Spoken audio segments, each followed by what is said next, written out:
Boa tarde, gente. Oi. Tudo. Passamos à oitiva da senhora Eudalice Chaves e Hildebrando da Silva. Cumprimento a testemunha, ficando desde já informada que o teor do depoimento será gravado, posteriormente publicado conforme termos assinado em apartado. Passo a palavra à senhora prefeita municipal ou seu representante legais, Ana Catarina Martins Bonazzi, que faça suas perguntas. Boa tarde a todos. O único questionamento que eu Eudalice é o mesmo que eu fiz para o Dr. Gil, com relação ao início da ação contra Tolentinos. Inicialmente, o Dr. Gil tomou posse, né, dos fatos, iniciou o processo, iniciou as negociações e, automaticamente, ele distribuiu para a doutora? Ou ele faz parte também dessa negociação com a Tolentinos? Porque, na ocasião, ele era procurador-geral, né? Tá ligado? Isso. Acontece que é o seguinte, o procurador-geral, ele tem como... a gente tem um combinado lá dentro. Primeiro, a gente é um órgão colegiado, então, tudo que um faz, o outro fica sabendo necessariamente. Então, o procurador-geral, ele tinha uma obrigação de ele ajuizar todas as ações. E depois que ele ajuizasse a ação, os números ímpares ficavam comigo e os números de final par ficavam com o Dr. Luiz Fernando. Então, por causa disso, essa assunção das obrigações que depois passaram para mim. E quando vocês tomam uma atitude desse porte, porque é um porte que a gente está... que nós estamos nos preocupando e estamos fazendo tudo para resolver, né, com sabedoria, com paciência, para que a gente resolva, vocês da Procuradoria tomam uma decisão conjunta ou, por exemplo, a doutora faz uma negociação por si e não comunica os seus colegas? Ou vocês fazem uma reunião e tomam uma decisão juntos com relação à negociação, a parcelamento? Essa negociação, vocês trocam uma ideia, vocês fazem se comunicam entre si para saber se todo mundo concorda, se é justo o que estão fazendo, para que não haja mais erros? Isso varia, mas a maioria esmagadora das vezes, todas as decisões que são mais polêmicas, todas as pessoas são comunicadas e chamadas a participar também desse lugar, assim. Então, quando essa negociação com a Tolentinos, a primeira negociação que não estava devida, vocês retomaram a fazer essa negociação, vocês três, ou só a doutora que está fazendo isso? O Dr. Gil tinha ciência da negociação, eu cheguei a falar para ele. O Dr. Luiz Fernando me ajudou a fazer os cálculos, o Dr. Luiz Rodolfo também me ajudou a fazer os cálculos, então... talvez o Dr. Gil não tenha visto o final, mas ele sabia, sim, das negociações. Sim, ele sabia, mas ele concordava? Ele opinava sobre... Porque vocês são 3 procuradores. Numa decisão dessa, a partir do momento que um procurador faz uma negociação desse porte, os procuradores dão um parecer junto com a doutora? Ou, pelo menos, a doutora passa para os procuradores para ter um parecer de todos? Todos ficam cientes disso. A gente, procurador, atua de maneira autônoma, mas nunca contra os próprios princípios da instituição ou contra a legalidade. Isso é impossível. Tá, então, todas as vezes que vocês fazem uma negociação, são todos coniventes e todos opinam por um parecer justo? Se não sai uma decisão de lá, por exemplo, se tem algum que discorda, a decisão é sempre colegiada. Então, a maioria ganha e aí a gente vota nesse sentido ou age em determinado sentido, sempre da maioria. Tá, nesse caso da negociação, os 3 estão participando ativamente nas resoluções? Na negociação, quem participou mais, volto a dizer, foi o Dr. Luiz Fernando, Dr. Luiz Rodolfo, e o Gil, eu até deixei a negociação aberta para ele no computador, para ele dar uma olhada, e aí eu não sei se ele chegou a ver, mas estava lá aberto, e ele sabia que ela estava existindo e estava acontecendo. Tá, ele sabia. Agora, uma coisa muito importante, eu quero deixar registrado aqui, que esse tipo de negociação, pela proporção que a gente está vivendo, eu gostaria muito da opinião dos 3 sempre que tomarem uma decisão, por favor. Tá, muito obrigada, porque assim os 3 procuradores vão ser coniventes com uma decisão da prefeitura. E como eu estou ali respondendo por muitas coisas, eu gostaria que a procuradoria fosse conivente com uma decisão conjunta ali, tá bom? Tá. Muito obrigada. De nada.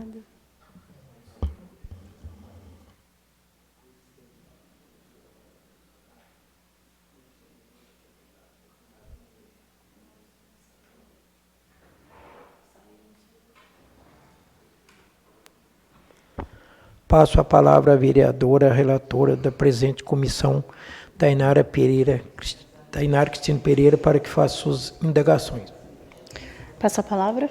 Concedo a palavra. Boa tarde, Eudalice. Iniciando.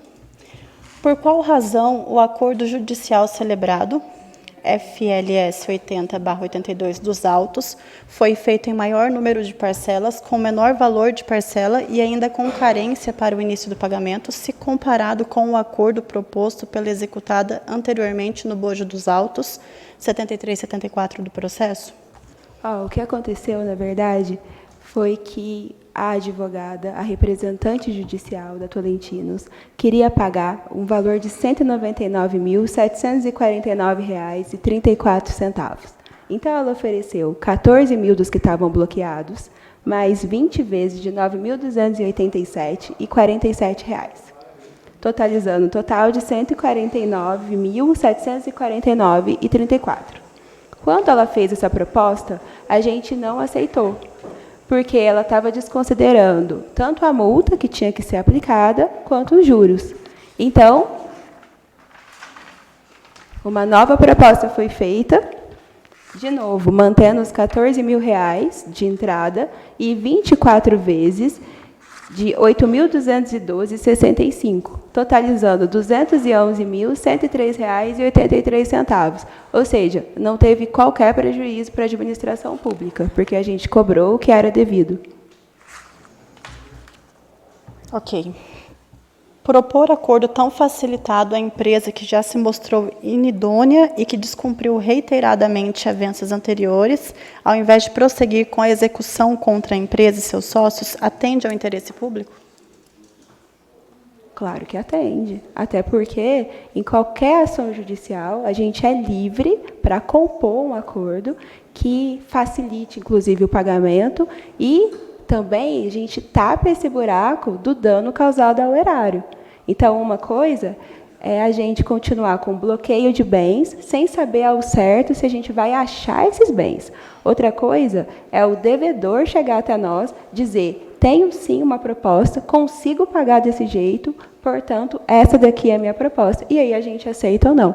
Inclusive, isso a gente chama de disponibilidade do direito. A gente coloca o nosso interesse primário, que é o receber o que foi pago, o que foi proposto originariamente, e aí, no segundo porte, que é o interesse secundário, a gente consegue dispor, a gente consegue transacionar no meio desse direito. Com certeza, atende o interesse público. Ok. Você poderia explicar o que aconteceu com esse acordo? O que acontece foi que a gente fez o acordo de R$ 14 mil de entrada, e depois as outras parcelas, e eles descumpriram o acordo.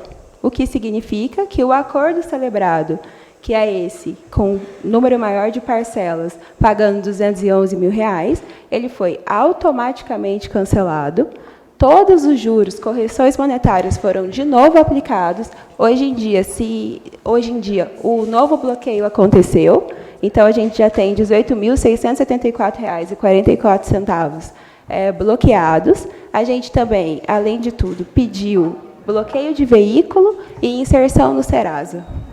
Então, a gente tomou todas as medidas cabíveis, sem dúvida, para poder adimplir esse acordo e esse compromisso, né? Como chegou no valor de R$ 211.103,83 do acordo apresentado em 12 de março de 2024 para pagamento em 26 meses, considerando os 2 meses de carência, sendo que em 18 de dezembro de 2023 o valor do débito já era de R$ 199.749,34? A gente usa uma tabela vinculada da OAB.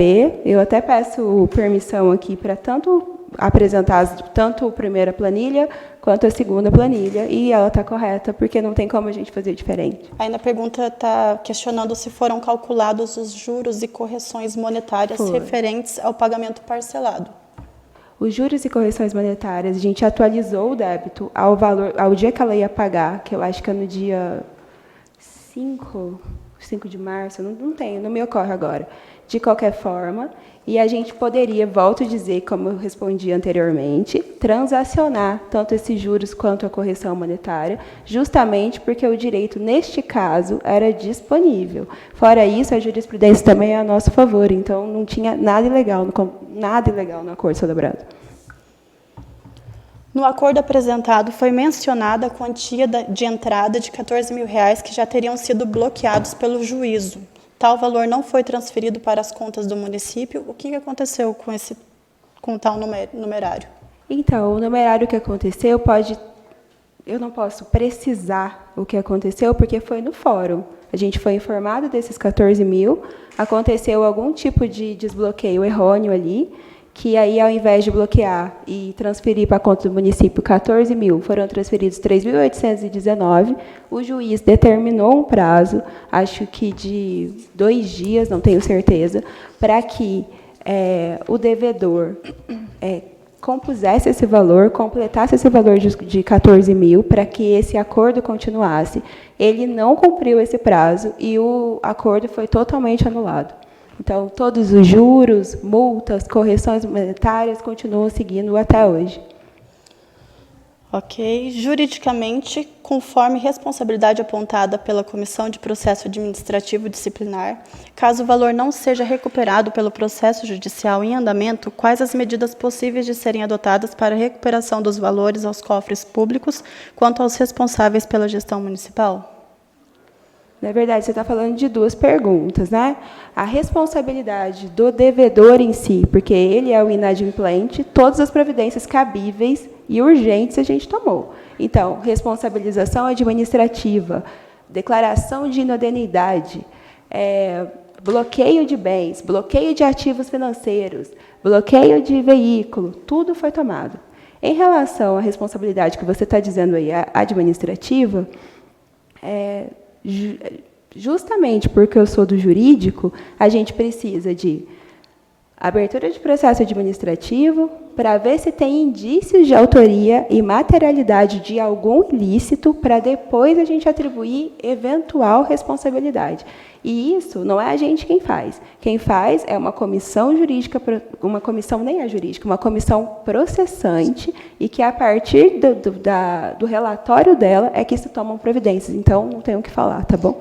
Já foi feito, né, o processo administrativo. A pergunta está querendo saber se a empresa não pagar, se a Tolentinos não pagar, o que pode ser feito para ressarcir esse valor? Então, primeiro a gente precisa saber da conclusão dessa... Você não tem ciência da conclusão do processo? Não, até porque não está comigo. Então, não tenho ciência. Então, assim que a gente tiver ciência, com certeza a Procuradoria vai tomar as medidas necessárias, se precisar fazê-las. Ok. Após Vossa Senhoria tomar ciência do descumprimento, quais as providências adotadas pela Procuradora? Então, foi no dia 11 de agosto, às 5 horas da tarde, que eu fui chamada para uma reunião, e aí fui informado de que o pagamento não teria acontecido.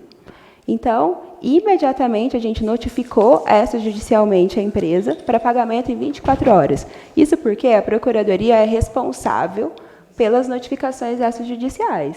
Então, todos os inadimplementos de todas as empresas ou fornecedoras, a gente notifica com o responsável e com a prefeita assinando. Então, a gente deu um prazo de 24 horas para ela pagar. Ok. A prefeita poderia, se quisesse, revogar o contrato a hora que soube do inadimplemento da empresa? O termo de permissão, ele trazia múltiplas possibilidades. Então, era possível rescindir, no entanto, você precisa saber se naquele momento da ciência do não pagamento era plausível ou não. Então, talvez poderia até acontecer uma rescisão. No entanto, tinha outras possibilidades, que foi a que foi utilizada, que também era legal, que era uma inexecução parcial. O que acontece numa inexecução parcial é quando eu tenho um contrato e ele acaba, só que eu não cumpro parte dele. Então, o que a empresa fez? Ela cumpriu tanto, ela cumpriu o fornecimento dela, ela promoveu esse camarote, no entanto, ela não pagou. Então, o que ela teve foi uma inexecução parcial do contrato. Então, por causa disso, 10% de multa aplicada a ela e inadimplência. Foi isso que aconteceu. Então, nada fora do contrato. Tá bom? Ok, somente isso. Muito obrigada. De nada. Passo a palavra para o terceiro membro da presente comissão, o vereador Altino de Paula Salgado, que faça suas perguntas. Peço a palavra. Concedo a palavra. Odalice, boa tarde. Boa tarde. Tudo bem? Tudo bem. Eu gostaria somente de agradecer você por estar aqui, dando esse esclarecimento, foi muito bem esclarecido. Obrigada. Então, eu não tenho nenhuma pergunta a fazer, diante desse esclarecimento total que você fez para a gente aqui. Muito obrigado, viu? De nada. Eu só queria deixar aqui, de novo, a forma que foi feito o cálculo, tá bom? Que foi... Ah, me perdoa, tá? Que foi de acordo com o cálculo da tabela da OAB, então, realmente não está errado. E o segundo cálculo apresentado.